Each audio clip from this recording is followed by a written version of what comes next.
Collision course.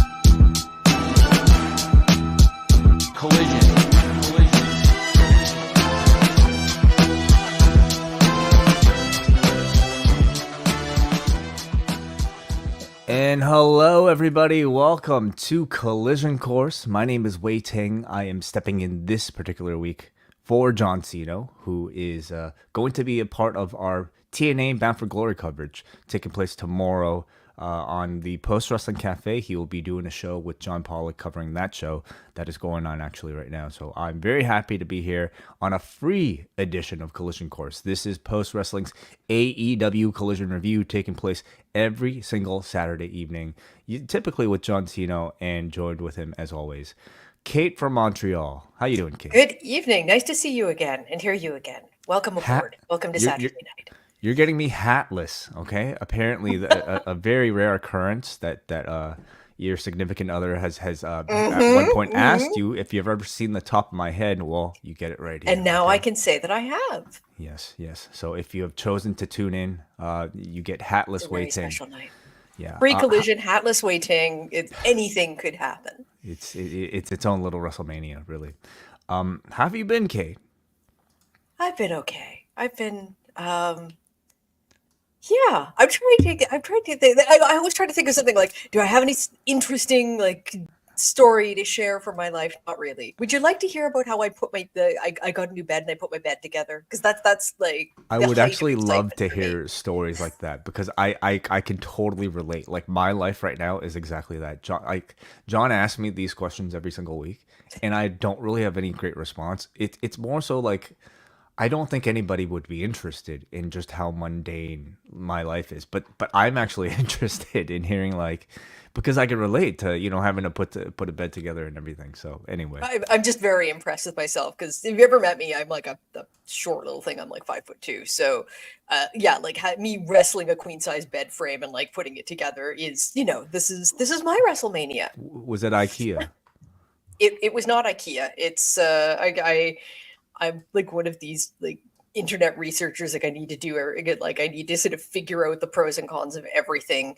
So I'm way too analytical in general, as anyone who listens to this show regularly would know. So I got myself one of these ones that locks together. It's got joins rather than needing to be screwed together. It's all okay. Yeah. So This is a big day. A bed is a big commitment. Have you changed the mattress as well? I have, yes. I did all my research about which mattress to get, and currently waiting on duvet and duvet cover. Okay, I need to talk to you off air. This is the type of exciting coverage that I think you get, when it's me with Kate. So yeah, review a duvet coming up soon. Yeah. But no, we're here to talk about AEW Collision. All right. This is going to be a call-less edition of Collision Course. I'm way too old, unfortunately, everybody, to be taking calls for two shows a week. So we will be cutting this one after our review. But I think we're taking feedback on the forum, aren't we? Yes, we are. There is a feedback thread up there for anyone who wants to let us know your thoughts. Of course, we would love to hear them. So if you're a POST Wrestling Café patron, log into the forum right now and you can leave your feedback. But let's talk about AEW Collision this week. We are coming from Cedar Rapids, Iowa. According to WrestleTix, as of I think maybe a little bit before the show started, 1,561 tickets distributed. So this is what did you think about the crowd tonight, or how they came across on TV?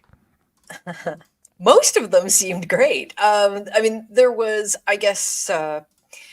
There's some up and down enthusiasm. I think that I give them credit because in advance there was not a lot announced. As of, I think you and John talked about this on Wednesday about how if you're promoting a show for Saturday, it's a little difficult when people don't know what they're getting. So, and there were a lot of matches that could have dealt with some promotion, and I know that they did some media in the area. I know Kyle Fletcher did did some media for them, which is kind of funny since he wasn't actually fighting on the show, but whatever.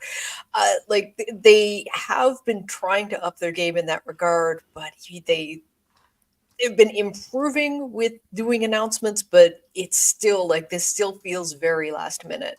So I give them credit for turning out, but if they want to increase both crowd size and crowd excitement levels, they need to know they need to know more than like 24 hour in advance what they're getting. And it has been sort of filtering through. But again, this is stuff that it's being announced online. And I think that it is a marketing failure of AEW's that they assume that too many people are online. That's not the case. It just, we're all just very loud. This week in particular, it felt like a lot of the effort on Wednesday was, and even on this show, was put towards next Wednesday's show. Friday Night Dynamite. It seems like it's a big edition of Dynamite that they're trying Oh to, yeah, put all their efforts feels around. like a little. It feels like a little sort of mini pay-per-view as a number of their Dynamites throughout the year do. But Yeah. Yeah, at this we stage, still deserve attention. well, I mean, I do want to ask, because at this stage, I feel like at one point, Collision was supposed to be if Dynamite was the A show, Collision was supposed to be, like A2, for instance, like another A show, especially, with CM Punk on top of it. I think I'm looking at the card even for this particular show, and you're clearly missing, the top tier of guys that are in Yeah, AEW. You're not getting Moxley, you're not getting Ospreay. Some weeks you might, but for the most part, we have. Yeah, maybe not as consistently as you might for Dynamite. no. But yeah, what is sort of your assessment of like, where Collision is in sort of the importance of AEW's ecosystem? It is 100% the B show at this point. Where the role that I think it's filling is Dynamite being the A show is where you put your biggest programs and your biggest stars. The role that Collision has been filling lately is where you're going to see the people who are going to move into those programs and just get a sense of what they're like in the ring. Right now, that focus is largely on building tag teams, which again, I've been saying this for a few weeks, where tag matches dominate the show. And tag teams have always been prominent on Collision, but it's really become a thing in the last month or so. They have built up some women stars from Collision. I think Queen Aminata is sort of the most obvious, the most obvious one, who just started with this run of losses on Rampage and Collision, but has been incorporated into the roster very well. I think that it's become, yeah, it's like the staging ground for Dynamite, and that's not a bad thing, because just given the time slot, I you're not ever going to get an A show audience on a Saturday. So giving people this idea where like you're going to get a large portion of the show dedicated to wrestling, and it's going to be like you can play hipster, you can get in on these guys before they're on the big show. So I don't think that that's a bad approach to Collision. I don't think it feels like it's been forgotten the way that Rampage feels like it was forgotten. It's just it is turning into its own thing. I agree that I don't think it's a bad thing that, like Collision is essentially the place where you can kind of see the stars right before they become the stars. But I don't think that's promoted enough. Like No. I still think there's an expectation for Collision to be another A show, similar to Yeah. the way a SmackDown is seen as another A show compared to Raw, for instance. And I think instead AEW should be promoting Collision as the place where, like Yeah. if you're a diehard fan, you need to Yeah. watch this in order to know where the next Outrunners are coming from, Yeah. for instance. Like, don't pretend that it's something that isn't. Like, it just because, again, because of the time slot, it's never going to be a Raw and SmackDown thing, because they're never going to draw similar audiences. But you do have to then say, okay, so it's going to be something different, promote it as something different. Like, create this idea that you're going to see people who are new, you're going to see people, you're going to see matchups that you're not going to see anywhere else. You're going to see, again, the thing that always comes back to, there's a lot more wrestling on Collision. That that in itself can be a hook. So, but it's not without, I would say, relevant storyline material. And we get that No. at the very start of this particular show, as we get the immediate follow up to the big angle coming off of AEW Dynamite, the death of Chuck Taylor. All right. And we see the reaction, we see the aftermath after the show went off the air, as Chuck Taylor is stretchered to the back. And we get Orange Cassidy exploding. Very, very, very unusually for, of course, Orange Cassidy. He's shoving Daniel Garcia and he's shouting at him saying, "What did I tell you? I didn't want to do this, Danny." And he did it way more explosive than I did. Orange says, "I am going to take care of it. I'm taking care of this." So, what was your interpretation of all of this, and how do you think it came across?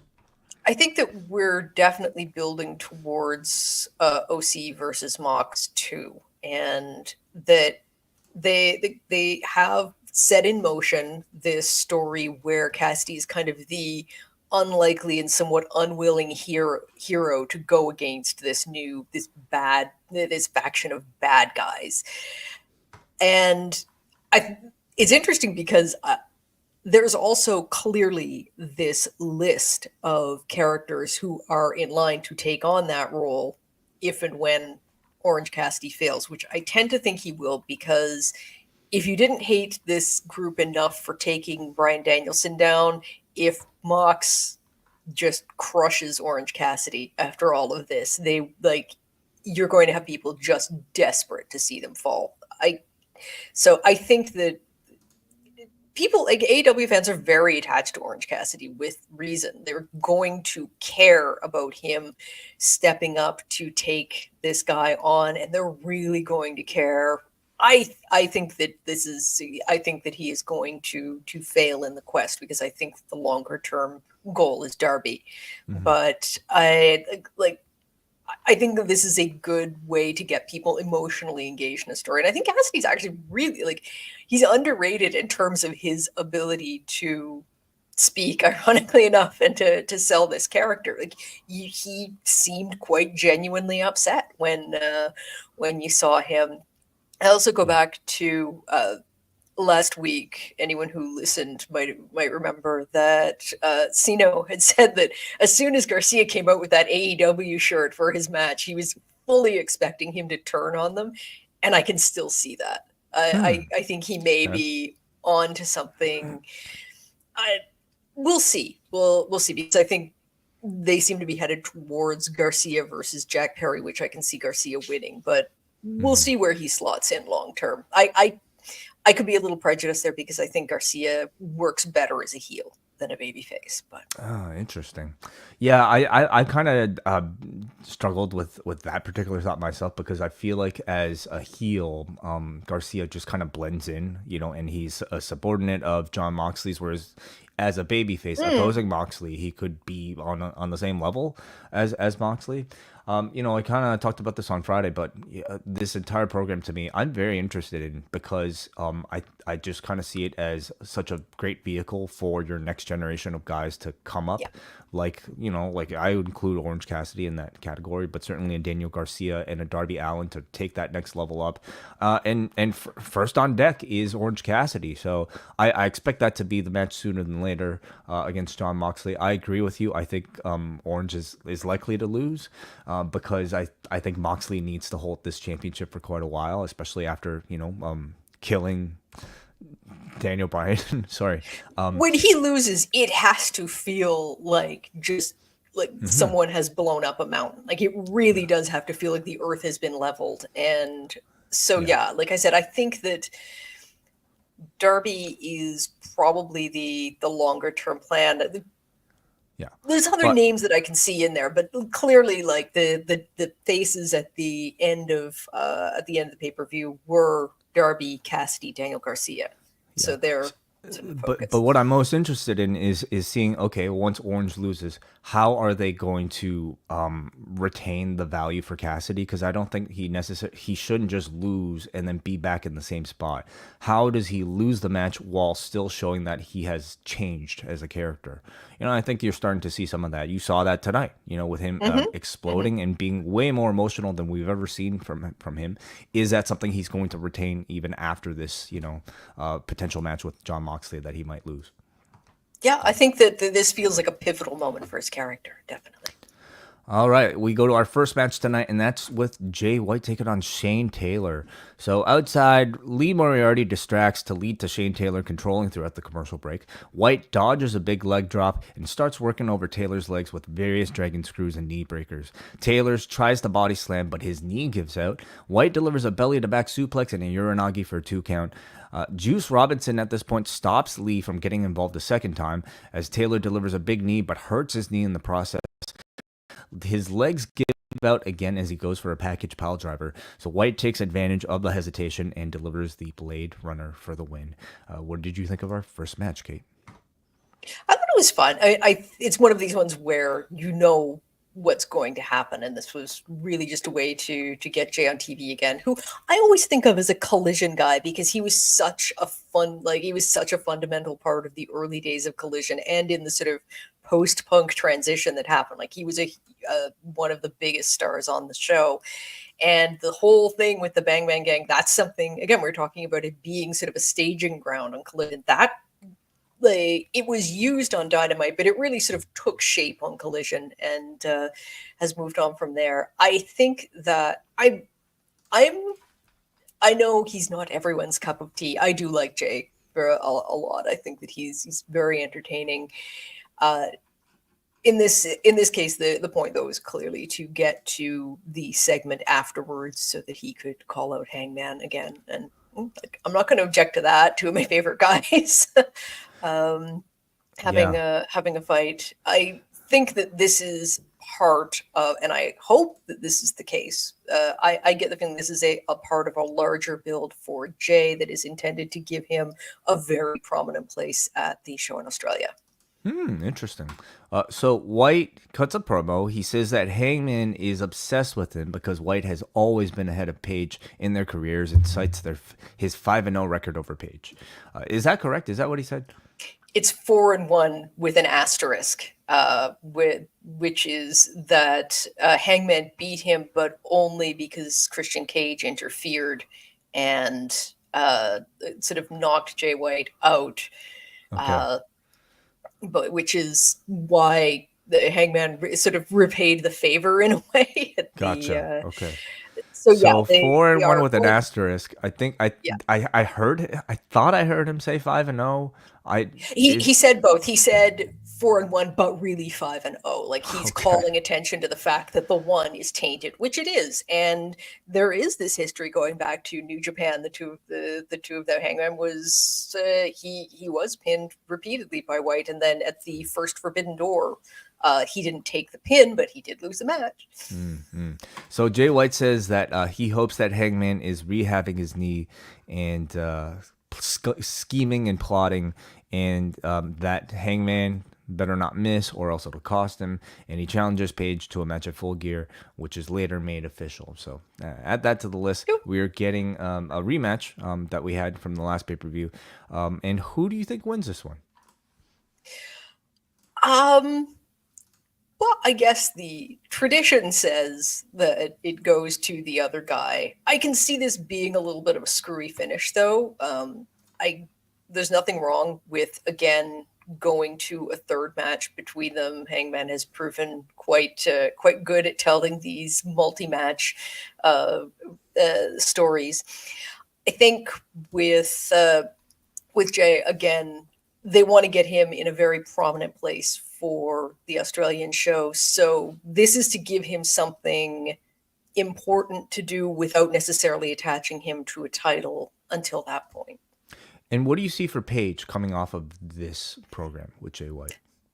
I'm never really sure with him because I'm never really sure how big he wants to be within the company, because I think a lot of people, myself included, think that he's like he's got a very, very high upside and could be a champion again. This story of, I guess, like the story of him winning the title was like going from sort of hitting bottom and then rising up, and now he's kind of bottomed out again, but it's become even more frantic and crazier, and you could see him rising to become a champion again. But I'm not sure if that's what he wants, because he's someone who every program he does tends to get a really good reaction, but I don't know, like, there's no attempt to sort of get himself involved in title programs at this point. He's just the guy you turn to when you want a sort of really good a really good feud on like a gut level.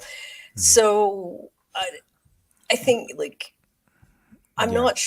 I'm not sure that he sees himself being the top guy. He easily could be, but is that what he wants to do, or is this the role that he's happy with?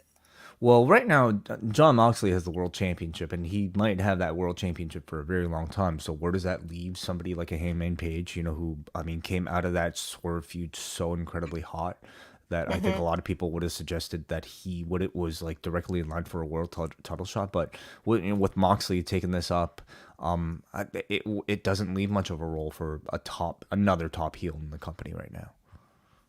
No, and I think what's interesting is that Hangman is less of a heel now, having set someone's house on fire, than he was facing off against the guy who broke into his home and sort of stalked his wife and child. This is a very odd dynamic, Mm. but it is what it is. Like I said, I think that he is strong enough that at any point, if they want to heat him up, there's nothing to it. Like again, but is that what they want to do, or do they want to have him in this sort of role, this sort of program, for a longer period of time? I'm curious. Like I think he's a good enough conceiver of stories that he probably has an idea where he wants to go with the character, but I don't know where that is yet. Lexi Nair is with Ricochet, who says he and MVP have history. He says Benjamin is a beast inside the ring, but Ricochet is a beast that is out of this world. What do you think of Ricochet's this catchphrase he's been trying to sell, that he is out of this world? It always gets my back up when people overuse catchphrases. Ironically, going back to Jay White, I think he's one of the only people that doesn't annoy me with it, because he seems to be he always does it so deliberately, as if he's kind of taking the piss. The same in New Japan, like as if it's something that he knows is an irritant.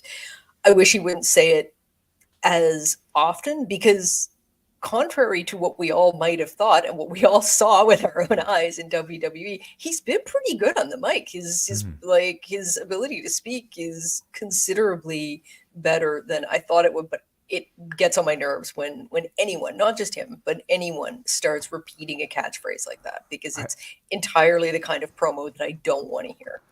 I just think it's kind of corny. Like, Mm-hmm. I'm very out of this world. I think they already tried that with Neville, didn't really work. And for somebody like Ricochet, especially when you're entering into a promotion like AEW, that I think, like, we're talking about, this is the promotion where John Moxley exists, and Eddie Kingston Yeah. exists, and this sort of force fed, like, kind of corny kids level type of catchphrase, Ricochet is out of this world, doesn't really feel like it'll Or work. at least it's not working the way he does it, because Osprey uses the "on another level" line all the time, and it does not, like, he's the one exception I can think of where it doesn't grate on my nerves the same way. Uh, Mhm. and even though it's done in very much a babyface way, but yeah, I would much rather dispense with all of this. I had the same reaction to the whole, like, can we stop saying, like, we're the best wrestle? Mhm. That was driving me out of my mind for a little while. So Lio Rush shows up here and he says Ricochet isn't the only person with something to prove. He also has history with MVP and he also has one of his business cards. He tells Ricochet not to overlook him, and if he doesn't win tonight, then Ricochet won't get that international title shot that he's been trying to get.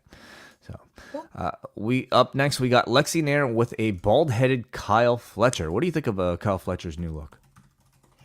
I think that pretty much anything was going to be better than the sort of drugstore bottle blonde that he was rocking. I was a little bit afraid when I saw what he was doing. I'm like, there's no way he just leaves it like that, like kind of half undone. But then he posted a video of taking the rest of it off.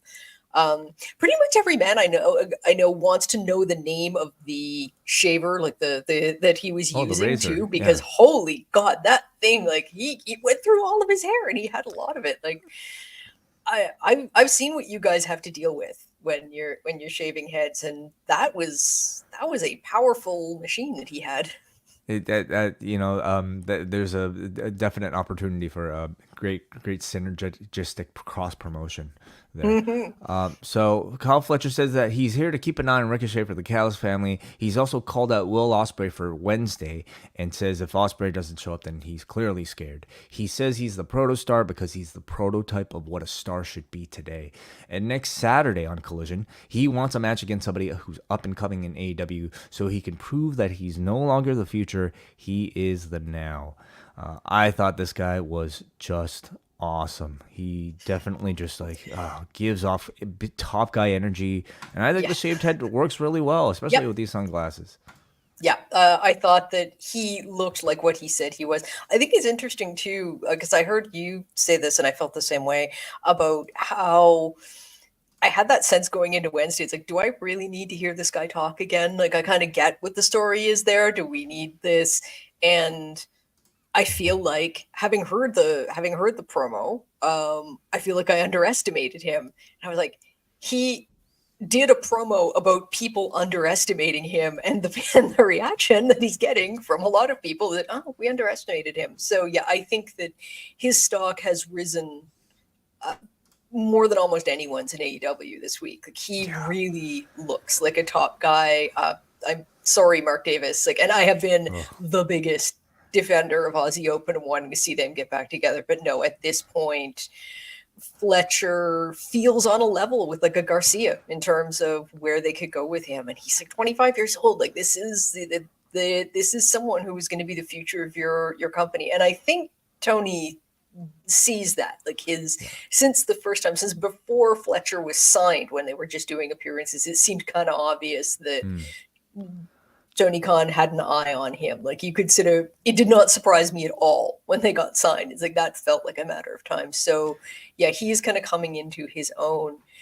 It'll be interesting because I think going forward, like the logical next step is to have him beat Ospreay. And then it begs the question, okay, so what's next for Ospreay? Not that I think he'll have problems. Like, he's another one who you can slot in anywhere and he'll be just fine. Listen, like I think at that point you can move Ospreay to any of the top heels in the company. John Moxley versus Will Ospreay is a big match, especially when you're talking about this current version of Ospreay. Excellent promo here from Kyle Fletcher. And if I'm Mark Davis, I am working my ass off, practicing my promos every single day so I can reach this sort of level to show that I deserve a spot. You know, I'm working my hardest to come up with a great backstory and a great promo for when I can come back to cut on this guy. Because if like he plays his cards right, he could stand a chance to be elevated to even at half the level of a Kyle Fletcher would be a huge positive, you know. So we shall see. We get our next match here. It's Penelope Ford taking on Robin Renegade. This is Penelope Ford's first proper match in 740 days. Her last match was an episode of AEW Dark in October of 2022.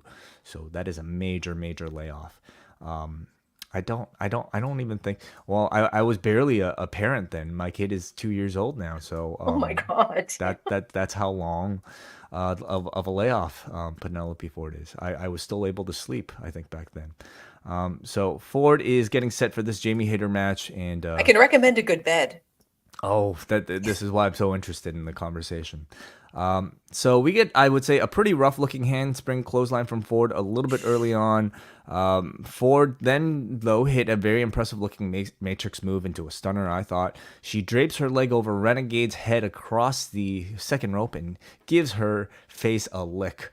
Ford delivers a nice aggressive dropkick to Renegade on the ropes.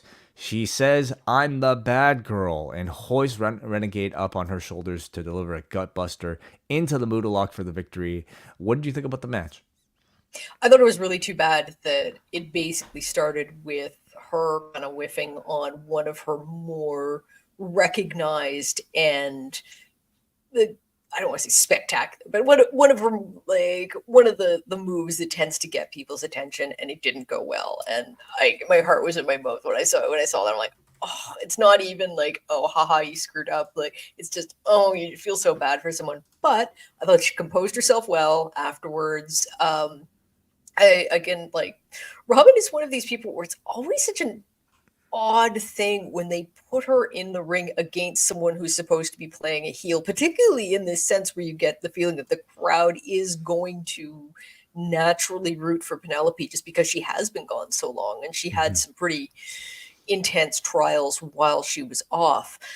And Robin normally plays a heel on ROH, so it's a little bit of an odd dynamic. But I don't know who they could have put her against who would have been more of a baby face, or if that would have even been necessary. But I thought that once she shook off the effects of that initial move, the rest of the match went fine. It reminded you like she was a very solid mid card presence on Dynamite and Rampage, and there's no reason why she's not going to go back to being in the position where she was.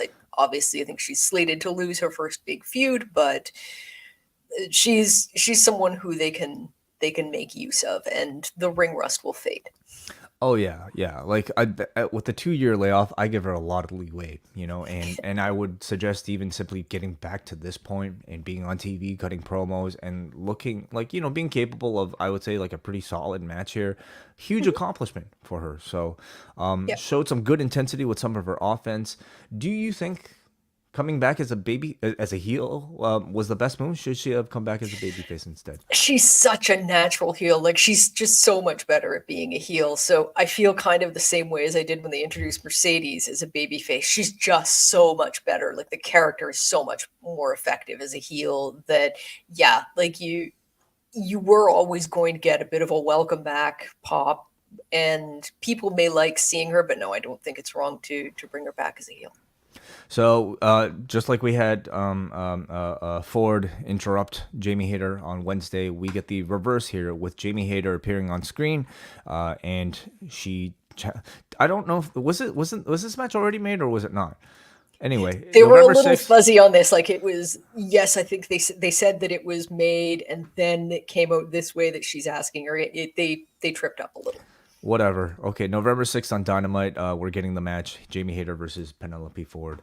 And that's that. We get the FT Runners with Lexi Nair. Dax says it begins the Outrunners' road to the AEW Tag Team titles, and it begins with their match coming up against MXM Collection. There's a little bit of an awkward pause as Floyd seems to miss his cue coming off of Dax, but nonetheless, they were having fun with it. Lots of 80s charisma from the Outrunners, and they have a new fanny pack on sale that I'm sure you've already got on order, Kate. Oh, yeah. I'm definitely a fanny pack girl. All right. We go to MXM Collection versus the Outrunners here. And Johnny TV is watching backstage. At one point, Mason Madden starts reciting the lyrics to Limp Bizkit's My Way as part of his trash talk. I don't know if you're familiar with the lyrics. I did not catch on to that. Okay. Well, he said... special, you think you're special? I could see it in your eyes. As he engages Turbo Floyd into a knuckle lock, gets a good reaction for the knuckle lock. We go to commercial break. Long build to a hot tag from Magnum to Floyd as Magnum fights out from a 2-on-1. Does this wild somersault, like very exaggerated 80s style, into the hot tag. Mm-hmm. Floyd is in, delivers an infinite number of scoop slams. Floyd has trouble lifting Madden several times, and it requires both Outrunners to eventually tag in to scoop slam him. They then drop toehold Madden onto Mansoor in a 69 position before they deliver their double elbows. Outrunners hit Total Recall, their neckbreaker power slam combo to get the win. I thought a really fun match from two of the most fun and charismatic teams in the promotion. Yeah, I think that it's good that they continue to feature both of these teams on TV every week. I was sort of pushing for an Outrunners versus Young Bucks match, at least not in a pay-per-view, but like at least do the program. It kind of looks now they're going to take the belts off the Bucks this week. We shall see. Watch me, like maybe not, but it seems at least fairly likely. They have to do something with the Outrunners soon, though. Like, I feel as if you've just got this moment that you need to take advantage of, and the amount that they're showing them on TV and affiliating them with FTR and the way they've been ending the shows, like it seems like yes, they're aware that they have something here. Okay, now you have to pay it off. They don't have to win the titles Not by any means, but you have to give them a big moment. And from there, they can go on just being sort of solid guys within the tag division. These make me question my sanity because I feel like everything about the gimmick is something that I would normally dislike. And I love it when these guys, I'm just so charmed by them. I think it's the 80s, like hyper nostalgia makes me giggle nonstop. Just the look that they have. I think I'm partly just impressed because I'm looking at that like, you go through your entire life with that hair. Like, that is a commitment. Oh yeah. Like, Yes. The listen, like when you look at something like this in the real world, I think your assumption will probably be that this guy is probably a professional wrestler, and when you're a professional wrestler, you can kind of get away with really anything, like especially an '80s style wrestler as well. So I'm sure yes. he's more than happy, rocking this, given their current push. We go Oh, up. yeah, he should be. We go up next to our sit-down interview between Nigel McGuinness and Wheeler Yuta. And Nigel prefaces the interview by saying that he's putting his feelings about Danielson aside, as he asks Yuta why he choked Danielson out with a plastic bag. Nigel gives us some a bit more exposition about what exactly the damage was that the BCC caused him, and he says what Yuta did was permanent, irreparable brain damage. So we have a brain damaged Bryan Danielson that currently exists in the AEW universe. Yuta says Nigel is only mad that they ended Danielson's career before he could. Nigel clarifies that he never wanted to end Danielson's career. He just wanted to prove that he was a better wrestler. Nigel says Yuta did way more than just end his career. You took a part of Danielson away from his wife and 2 kids. Yuta says they gave him a warrior's death. They took him out because he didn't have the stomach for this. They had to get him out of the way, and they did it for the greater good. Nigel then brings up Chuck Taylor, a man who helped train Yuta. Yuta says that he doesn't enjoy doing any of this. He does it because he has to. He says he had no choice but to join Moxley. He says he's willing. He says if they're willing to do that to the people they love, what do you think they're willing to do to everybody else for the greater good? What do you think? I think that this idea that this group is almost kind of possessed, like they've found religion, that they are obsessed with turning AEW into something more like the way in which it was conceived, which if you go back and watch that initial Moxley promo after he showed up at Double or Nothing in 2019, there is like, it does tie into his mentality at the time, and he's alluded to that about like not liking where AEW is gone. I think it taps into it taps into a feeling that a lot of AEW fans have had. So it's creating this at a time when a lot of people are questioning how the company is going to move forward. It is creating this kind of meta narrative around those arguments. So that is another reason why it makes me curious to see where they will head with this. I think calling this an interview segment is a bit of a stretch. I would call it an interrogation segment. Like this looked like a police interview. I was half expecting like the Law and Order like dun dun in the background because this was just flat out hostile on Nigel's part. And Nigel, I'm 90% sure I remember you saying you were going to end Danielson's career. So be careful the way that you're going on. But Yuta, he's not someone who's ever been known as like a top tier speaker, but I thought he had this kind of energy about him in this one that communicated everything just fine. And it underlines the points that we've already seen with the BCC. I think we all figured that this was, Yuta getting sort of drawn into this dark cult mentality that they have going on is exactly why he did what he did. But okay, now it's out there in print or on film or whatever you want to call it. I thought Nigel was outstanding in this segment. I thought like at making the tone super serious. I mean, certainly helps continue to sell the severity of everything that these people have done so far. I thought Yuta came across really well. We didn't get a whole lot of new information here. Like Yuta basically just kind of repeated a lot of John Moxley's talking points about they're doing this for the greater good, and Danielson didn't have the stomach for it. They're keeping it mysterious, which is fine. But I did want a little bit more from Yuta specifically about at what point he changed his mind, because he was supporting Danielson all the way up until the pay-per-view. At what point did he decide, okay, I got to join with this other team and go against him? Was it when Danielson lost? Was it before that? I kind of wanted a little bit more specifically about like Yuta's motivations. So, and I don't think we'll be getting that at this point, because this was his chance to kind of really like Yeah, say this it all. was And didn't really get it. the moment. We get this Dynamite Fright Night promo in the style of like an old horror movie trailer, so they're really kind of putting some extra work to make you Yeah. feel like this is a special edition of Dynamite coming up on Wednesday. The LFI are in the back speaking with Jake the Snake Roberts, and Jake says FTR are great wrestlers, but they haven't proven to Jake that they can hang in the ring with LFI. Jake says they're not just wrestlers, these guys are assassins, and they know that Dax has a bad shoulder and they're going to attack it. And this spells out their game plan, just like that. Mhm. So, what did you think about Jake fitting in here with LFI? I actually like this a lot more than I like the idea of them being aligned with Don Callis, and I thought that the trade-offs was kind of clunky. Like that wasn't like it's not a known thing. I don't get why this would be necessary. It's not like any of these guys have actual contracts to their managers. I'm setting that aside because I think that the configuration of both teams is better now. I liked Jake's point of saying we're even going to tell you what we're going to do and we're still going to kill you in the ring. There's an arrogance to that suits the presentation of LFI very well. However, I'm I'll have a little more to say about that later on. I think Jake's still. I mean, he's still a little bit of an awkward fit with the team right now, but I still feel like It's very clear that he's trying to either find his old self or trying to find a new voice for his promos.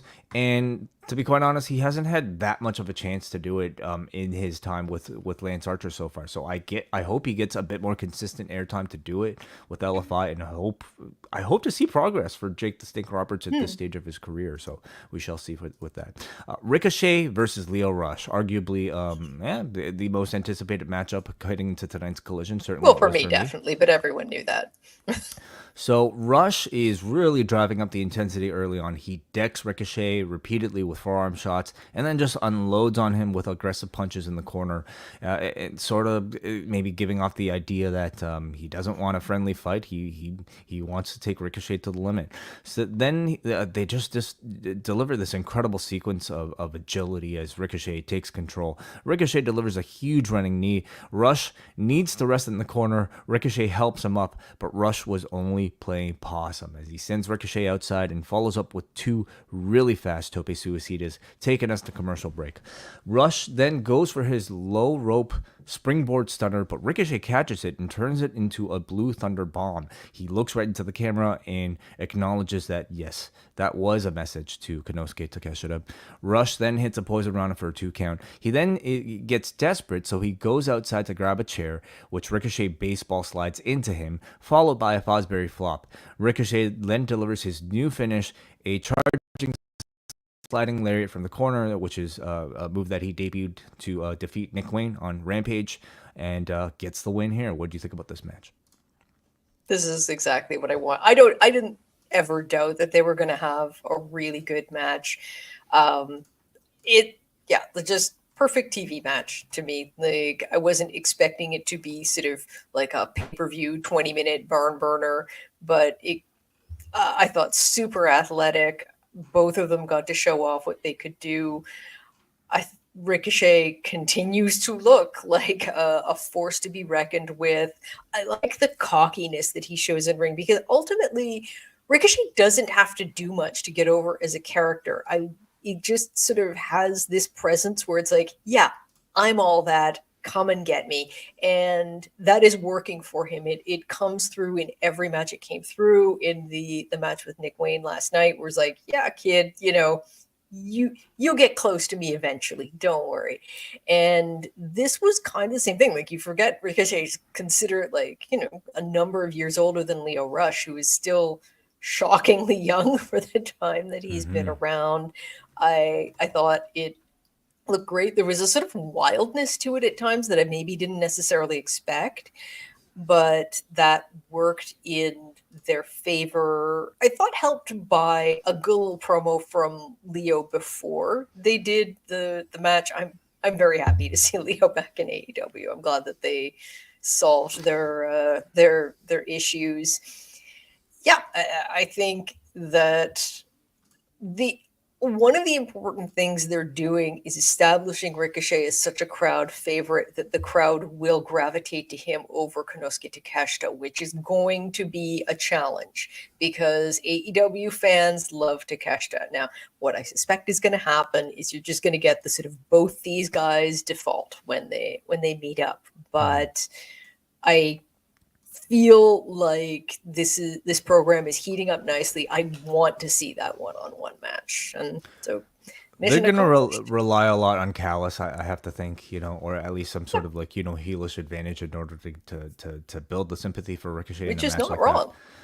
Yeah. I think Lio Rush is always excellent. I'd like seeing a bit more of a heelish edge from him in this match. I thought he added a lot of intensity to this match. At this point, he's just kind of playing the role of like building up your guys that are going to have these pay-per-view matches. But I do hope for him, like, he is showing a level of consistency and talent that I think makes him a really great candidate for like a bigger story and a bigger push soon. I don't think it's an accident that this is the guy Tony Khan chose to bury the axe with.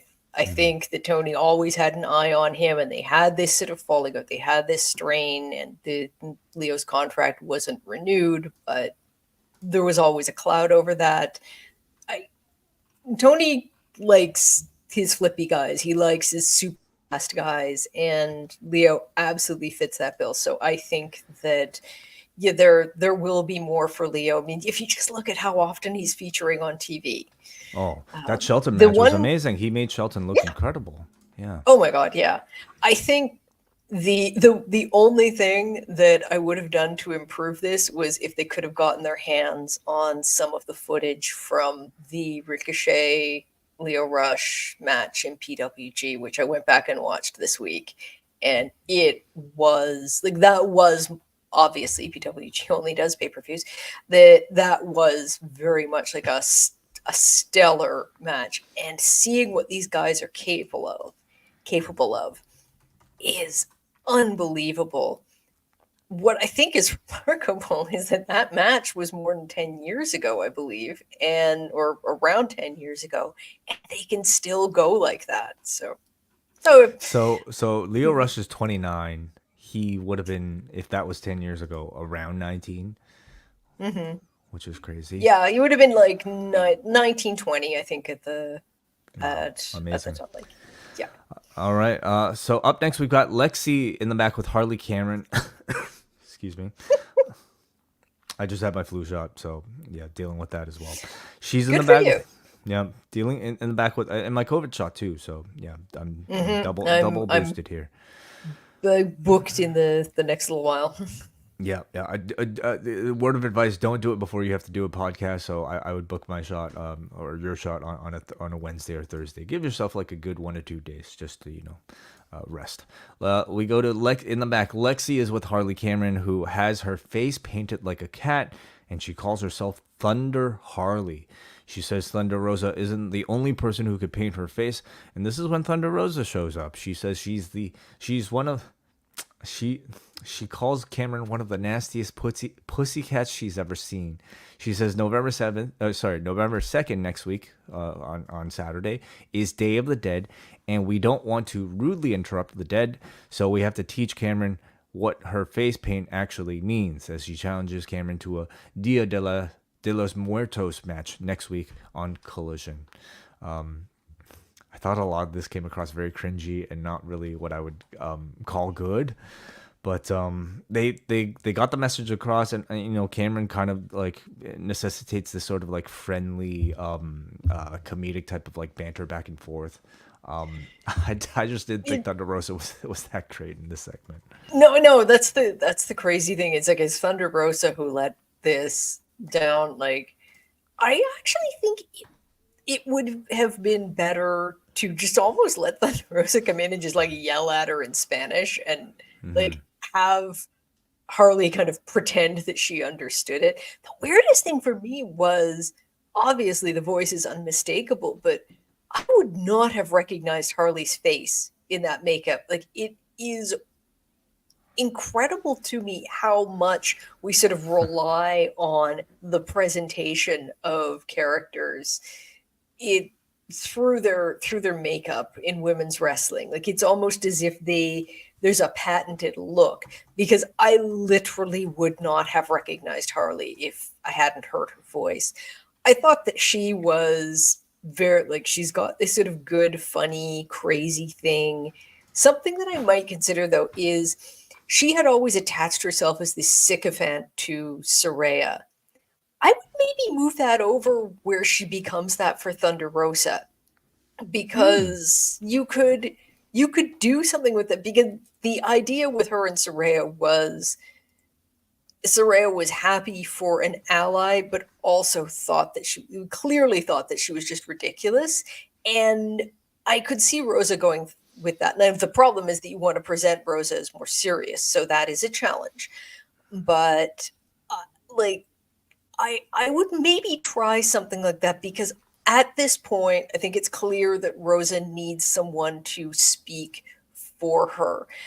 If I sympathize, because I know, like, I speak French on a regular basis, and the one thing that I always notice is how difficult it is to project emotion and genuine feeling when you're speaking a language that you're not 100% comfortable in. And so when I see Rosa speaking in English, it's not just that I'm thinking, oh, she could be doing this better. It's I feel what the problem is, and I don't know how you get around that. So pairing her up with someone, even a weird little pairing like this, is I feel like that would help. The odd couple dynamic is a formula that's worked for a lot of, you know, professional wrestling acts. And I think not necessarily as a wrestler, but there are a lot of people who like Harley as a character. So having her be more of a babyface is not wrong. She's getting to that point where I think, you know, if she isn't going to be turned, I think the audience is going to turn her, because Yeah. I definitely think that there's a lot of people that do recognize the talent in her.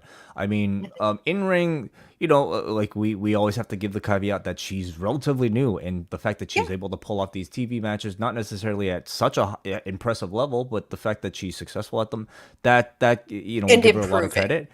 But Like, why not hugely, but she is improving. but why she has a job in AEW is her personality and her ability, Yeah. much like Chelsea Green, to, like, you know, be entertaining.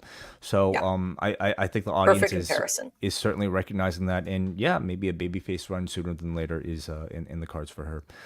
Let's go up next to Undisputed Era. They're being interviewed with Beast Mortos as we continue the storyline. The Kingdom know that the Beast wants to be with them truly, and not with LFI.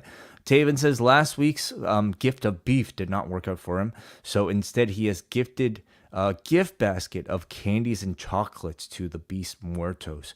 Out comes Mike Bennett, showing up in his own Beast Muertos mask as he's growling, trying to communicate with Muertos, and this seems to connect with the Beast. Says Strong says they're all going on the town and they're going trick or treating tonight.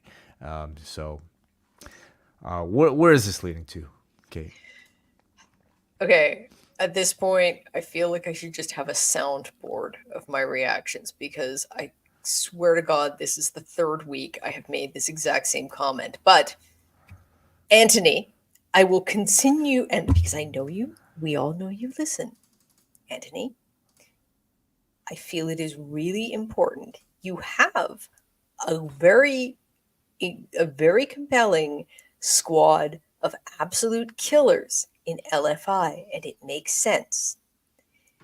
There is something charming about Mortos as this sort of lovable pet in the interactions with the kingdom.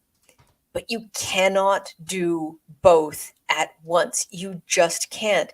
It's not creating any kind of affection for the kingdom. It's just confusing your messaging about Mortos. Maybe after you have LFI well established, you can go to this, but now is not the time because you need to clearly have them in the picture as a threatening force, and that is working. But every week you're undercutting it with this, and you need to chill out on the comedy program. I know, if only because it's deeply confusing for the audience who are already on the fence about how they are reacting to Mortos, because he's a heel. He's always been fighting baby faces. He, in kayfabe, took out Hologram, who's been beloved on Collision. And now you're kind of making him cutesy. And we know that there's an element of that, but you're making the audience unsure of how they should react to him, and you need to make it very clear. Up next, we got Viva Van taking on Anna Jay. Van is trying to play spoiler ahead of Jay's title match against Mariah May coming up here. Do you have something you want to interject? I don't. Okay. Anyone who's on social media knows what this is going to be about. There was a guy, and I mean, he was front and center on the hard camp. And I caught a glimpse of this sign earlier in the night because it's actually on the reverse of another sign that he brought. But this one, which he is holding up and then sort of hanging in front of the apron, like the guardrail for the majority of the match, just said, Anna Jay has not improved. I'm fine with bringing signs to matches that mock wrestlers. There was someone who brought a sign on Wednesday that said Chris Jericho died in Terrifier 3. Oh, shit, spoiler alert. Chris Jericho died in Terrifier 3, and I cheered. And that's funny. Like, there's something, like, you want people who are going to needle the performers. This is just mean-spirited, and to have it like right out there, to have this guy super proud to be shitting on talent, saying something that is, I think we generally agree, not true. Mm-hmm. And he also had a sign that he was holding up at other points that said, I'd rather be in China, but a Mercedes will do. And it's just like, dude. Wow. Jeez. The fuck? Like, seriously. This is okay. We get it. You have said more about who you are, but I think what's sad is it's even worse to me because Anna clearly saw the sign on the way in because you couldn't miss it. Mm-hmm. And I don't get this, but at the same time, I do get it. It is an active attempt not to just be part of the atmosphere, but to demean a specific performer. And the China one is just kind of gross. To which I say, to his friends who were sitting with him and seemed okay with what was going on, like, talk to your boy. Like, this is not enhancing anyone's experience of the show. And it was a distraction for the match. If you look at what was going on social media, like he was unfortunately the focus. And so whatever was happening between Anna and Viva Van, it was undercut by something that ultimately was just a crock. Like, get a life. Disappointing. My only hope is that like we get an Anna Jay documentary in the future and she can point to this moment as like, like just as an example of like the things that she's had to overcome that hopefully would motivate her to reaching The to that next level.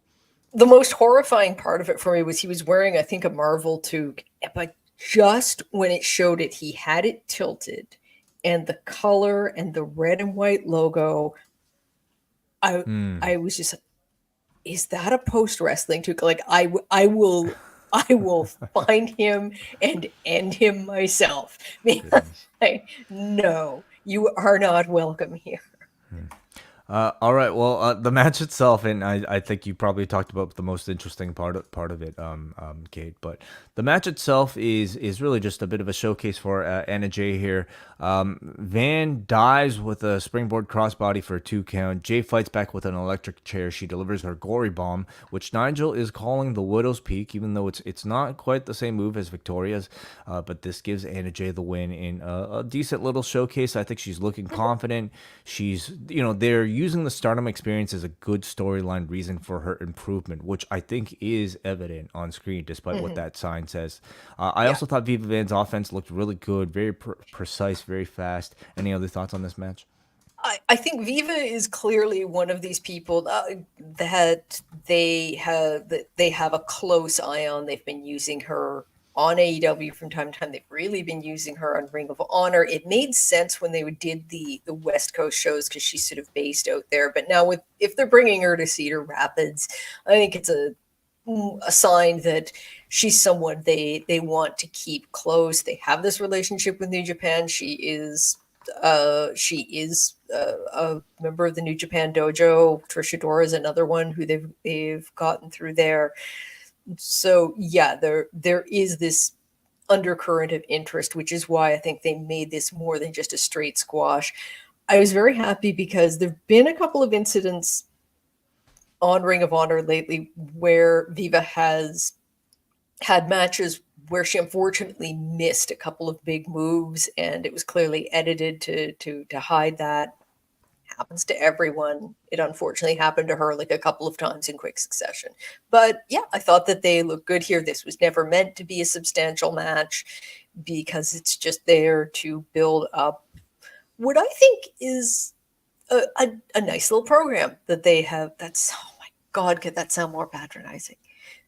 A good program that they have built up for Mariah where the outcome is not in doubt, but it's still engaging and it is still something that feels like a boost for Anna Jay.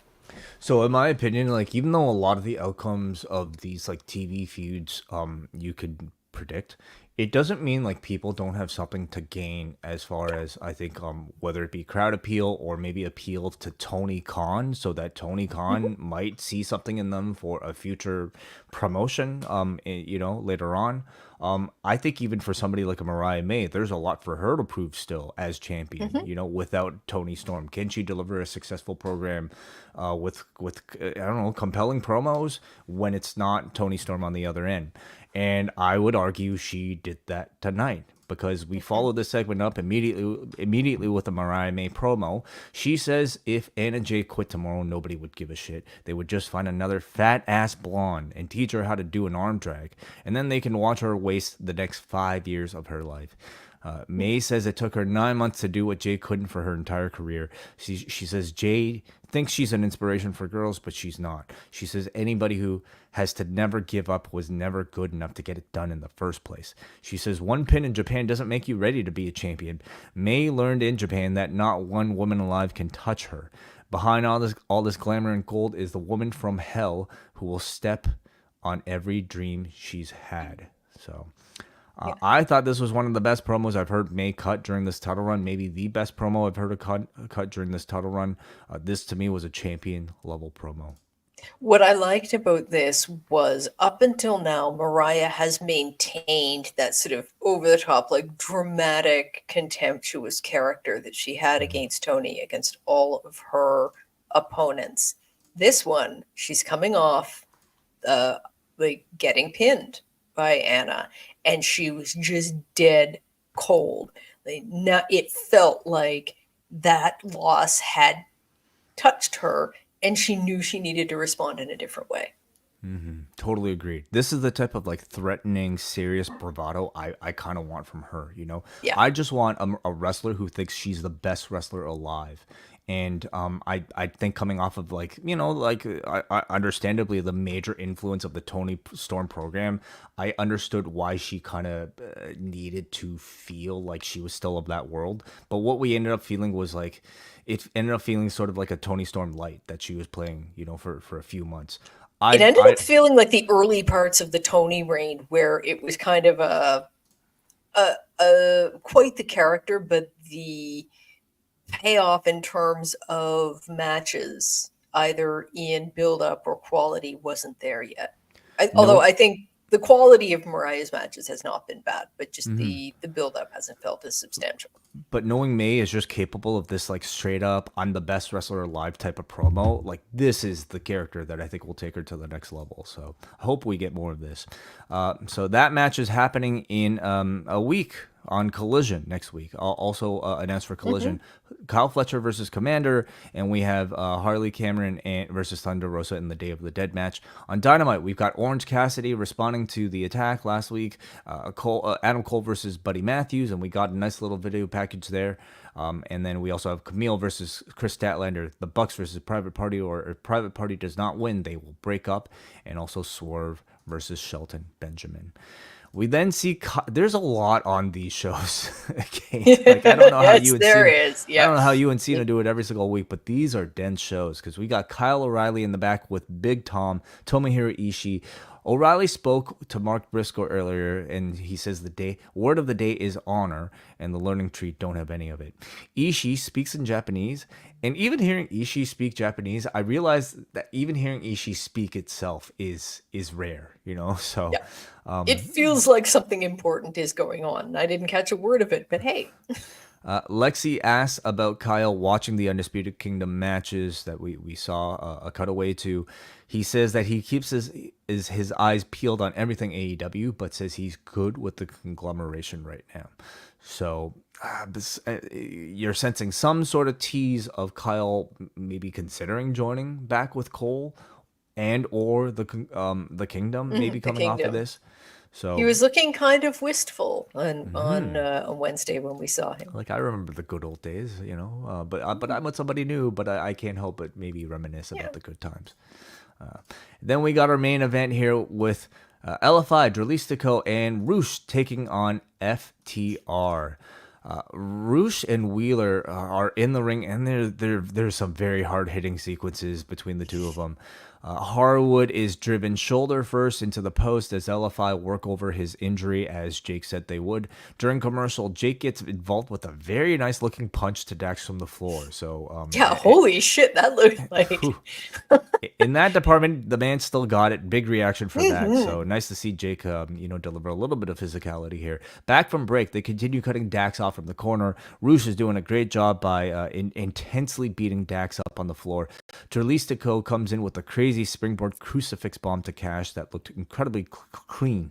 Roosh and Dax engage in a battle of lariats as Dax tries to pile drive, but his shoulder gives out.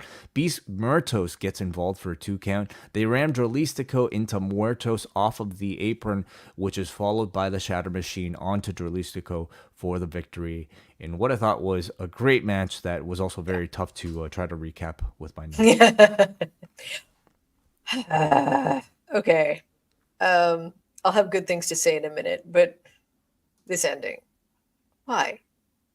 Why? Which ending? What ending in particular? Like, why put FTR over in this? The LFI should be the project, and this is the second time I think that I've had this kind of reaction. They were using Collision very well to introduce a lot of new tag teams and to get the sense that there is this reinvigorated division building up. Why did you not give the win to your new squad of killers? There is nothing you can say to convince me that this was the right decision. Now, that said, it was a really good match, and I thought in particular a very good introduction for Dralistico, who we've seen, but it's been a long time, and we haven't really been given a sense of what he could do. And in particular, that crucifix bomb was like, that is going to be gift everywhere. That is going to be all over the internet. So well done there. I thought that he looked good. I kind of knew going in, I'm like, oh, they're going to have FDR win this and he's going to take the pin. No excuse for the ending, but really good match. And something that Collision has excelled at is the main event tag team match. No complaints about the quality. And again, did a good job of establishing, like, yeah, Dralistico absolutely can hang with the other two. See, I didn't even consider maybe the ramifications of the booking, because I guess in my mind it's just expected. Oh, FTR, of course FTR is going to win. Like they're one of the top stars or top tag teams of the promotion. LFI aren't, and therefore it made sense that FTR was winning. But I think I totally agree with you. You know, LFI looked so good in this match, Roosh in particular, and Dralistico as well. But like there's Rouge, so much. Rouge to me always looks like I'm genuinely afraid that like, his opponent is going to get hurt. Yeah, like but there's so much potential here to make a new team and make new stars, and I guess I just wonder if they consider that right now, or if they're just still at a point where they think that the team's still developing, especially their chemistry with Jake, that they could kind of still put them on the back burner before they really give them a major push towards the championships. I don't know, I'm not sure, but in this match you see there's definitely something there. It was an excellent match. I mean, you know, I went in really wanting to watch Lio Rush versus Ricochet. I think some might still call that match of the night, but I wouldn't disagree if you considered this tag team match of the night. It was really fantastic.